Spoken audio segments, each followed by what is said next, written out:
Friends, welcome back to my channel Megha দুনিয়া। তো তোমরা সবাই কেমন আছো? আশা করি ভালো আছো, সুস্থ আছো। আমরাও ভালো আছি। তো আজকে আমি সর্ষে শাকের রেসিপিটা তোমাদের সাথে শেয়ার করব। আর সর্ষে শাকের মধ্যে কি কি উপকারিতা আছে, কি গুণাগুণ আছে, সেগুলো তোমাদের সাথে শেয়ার করব। তো চলো সঙ্গে থাকো, একটা লাইক দিয়ে দেখা স্টার্ট করো। তো সর্ষে শাক রেসিপি বানানোর জন্য অবশ্যই লাগছে সর্ষে শাক। শাকটাকে আমি খুব ভালো করে কেটে চুবড়িতে করে ধুয়ে জল ঝরাতে দিয়েছি। আর আমি শাকের যে মোটা ডাঁটাটা ছিল সেই ডাঁটাগুলো আমি ফেলে দিয়েছি, শুধু শাকটাই নিয়েছি। আর নিয়েছি বেগুন, এরকম কিউব কিউব করে কেটে নিয়েছি। নিয়েছি কাঁচা লঙ্কা, একটু রসুন কুচি, আর পেঁয়াজ কুচিটা একদম অপশনাল। আর লাগছে একটা শুকনো লঙ্কা। আলু দিয়েও করা যায়, আমি বেগুন দিয়েই করছি। আর এই সর্ষে শাক ভাজতে তেমন কিছুই লাগে না, সামান্য মশলাপাতি দিয়েই কিন্তু এই শাকটা ভাজা হয়। শীতকাল হলো বিভিন্ন সবজির মরশুম। এছাড়া এই সময় বাজারে মেলে নানান রকমের শাক। সরিষা তেমনই একটি সহজলভ্য শাক। সরিষা শাক শুধুই স্বাদে অতুলনীয় নয়, পুষ্টিগুণেও ভরপুর। তো আমি কড়াই বসিয়ে দেখো সর্ষের তেল দিয়েছি। আর সর্ষের শাকটা কিন্তু সর্ষের তেলেই ভাজা হবে, তবেই ভালো লাগবে। তো তারপরে আমি সর্ষে ফোড়ন দিয়ে দিয়েছি। গোটা সর্ষে ফোড়ন দিয়ে একটা শুকনো লঙ্কা ফোড়নে দিলাম, দিয়ে একটু ভাজা ভাজা করে নেব। এই সর্ষে শাক পুষ্টির গুণের কারণেই চিকিৎসক ও ডায়াবেটিসিয়ানরা এই শাক খাওয়ার পরামর্শ দেন। সরিষা শাকের মধ্যে রয়েছে অ্যান্টিঅক্সিডেন্ট, বিটা ক্যারোটিন ও বেশ কয়েক রকমের ভিটামিন বি। তো দেখো ভাজা ভাজা হয়ে গেছে। এর মধ্যে আমি দিয়ে দিলাম যে রসুন থেতো করে রেখেছিলাম, রসুনটা দিয়ে দিলাম। আর কাঁচা লঙ্কাটা দিয়ে দিলাম, দিয়ে একটু নাড়াচাড়া করে দিলাম। এগুলোর মধ্যে প্রধান হলো ভিটামিন বি1, বি3 ও বি6। এছাড়া এই শাকে রয়েছে প্রচুর পরিমাণে ভিটামিন কে।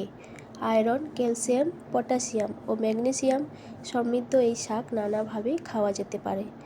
তো দেখো তারপরে আমি বেগুনটা কেটে রেখেছিলাম, বেগুনটা দিয়ে দিলাম, দিয়ে আবারও একটু নাড়াচাড়া করে নেব। সরিষা শাক একটি নিরামিষ শাক, ফলে যে কেউ খেতে পারে।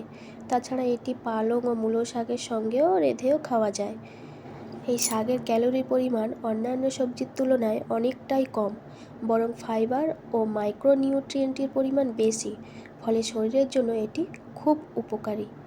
তো তারপরে দেখো আমি শাকগুলো দিয়ে দিলাম। শাকগুলো দিয়ে এরপর আমি একটু নুন দিয়ে দিলাম, স্বাদ অনুযায়ী একটু নুন দিয়ে দিলাম।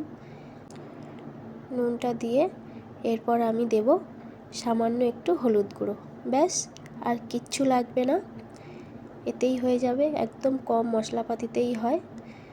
এছাড়া প্রেগনেন্সি ও মেনোপজের সময়ে এই শাকের পুষ্টিগুণ শরীরের জন্য খুব প্রয়োজনীয়।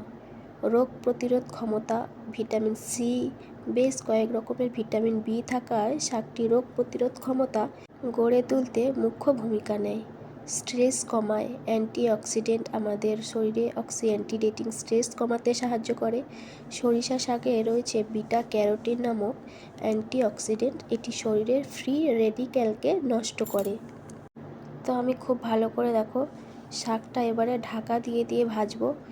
আর অনেকটাই ভাজা হয়ে গেছে। এরপরে দেখো একটু জল ছাড়তে শুরু করেছে, এই যে জল ছাড়তে শুরু করেছে। তো জলটা যতক্ষণ না শুকাবে আমি একটু ঢাকা দিয়ে দিয়ে ভাজবো। এই শাক চোখের জন্য খুবই উপকারী। সরিষা শাকে থাকা ভিটামিন এ আমাদের চোখের জন্য উপকারী, পাশাপাশি এটি ত্বকের নানা সমস্যাও প্রতিরোধ সাহায্য করে, হৃদযন্ত্র ভালো রাখে। তো বেশ কিছুটা ভাজা হয়ে গেছে। এরপর আমি দেখো পেঁয়াজটা দিয়ে দিচ্ছি। পেঁয়াজটা কিন্তু তোমরা না চাইলে না দিতে পারো। রক্তে কোলেস্ট্রলের মাত্রা বেড়ে গেলে তা হৃদযন্ত্রের সমস্যা তৈরি করে, ও সরিষা শাক কোলেস্ট্রলের মাত্রা কমিয়ে তা স্বাভাবিক রাখতে সাহায্য করে। বেশিরভাগ সবুজ শাকই কোলেস্ট্রলের মাত্রা ঠিক রাখতে সাহায্য করে।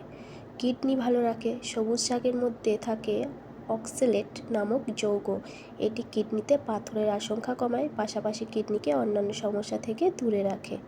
তো দেখো আবারও আমি খুব ভালো করে একটু নেড়ে চেড়ে দিলাম, এই যে। আর জলটা কিন্তু অনেকটাও শুকিয়ে গেছে। তো এই শাকটি মস্তিষ্ক ভালো রাখে। সরিষা শাকে থাকা লিউটন মস্তিষ্কের কোষগুলো কর্মক্ষমতা বাড়ায়। এর ফলে আমাদের কগনিটিভ কার্যক্ষমতা ঠিক থাকে, পাশাপাশি মানসিক সমস্যা আশঙ্কাও অনেকটা কমে যায়। এই সর্ষে শাক অন্যান্য শাকের মতোই রান্না করে খেতে পারো। এছাড়া এটি মসুর ডালের সাথে স্যুপ হিসাবে, পাস্তা, স্যালাড, স্মুদি কিংবা জুস হিসেবেও খেতে পারো। তো যাই হোক, শাকটা আমার পুরোপুরি ভাজা কমপ্লিট। তো চলো, এরপর আমি একটা প্লেটে করে দেখাচ্ছি শাকটা কেমন ভাজা হয়েছে। দেখো কত সুন্দর ভাজা হয়েছে। এই সর্ষে শাক দুপুরবেলা শীতের সময়ে গরম ভাতের সাথে গ্রামের দিকে এই রোদ্দুরে বসে সর্ষে শাক গরম ভাত দিয়ে খেতে দারুণ লাগে। আর এইভাবে করে যদি শাকটা ভাজা যায়, যারা শাক খেতে পছন্দ করে না তারাও কিন্তু খেতে চাইবে এইভাবে বানালে। তো দারুণ টেস্টি হয়। তো আমার এই সর্ষে শাকের রেসিপিটা তোমাদের কেমন লাগলো অবশ্যই কমেন্ট করে জানাবে। ভালো লাগলে একটা লাইক করে দিও। নতুন বন্ধু হলে আমার চ্যানেলটি সাবস্ক্রাইব করে পাশে থাকা বেল আইকনটি ক্লিক করে নোটিফিকেশানটা অল করে দিও, যাতে আমার পরের ভিডিও সবথেকে আগে তোমার কাছে পৌঁছে যায়। নতুন বন্ধু, পুরনো বন্ধু সবাইকে অনেক অনেক ভালোবাসা। তো এখনকার মতো টাটা।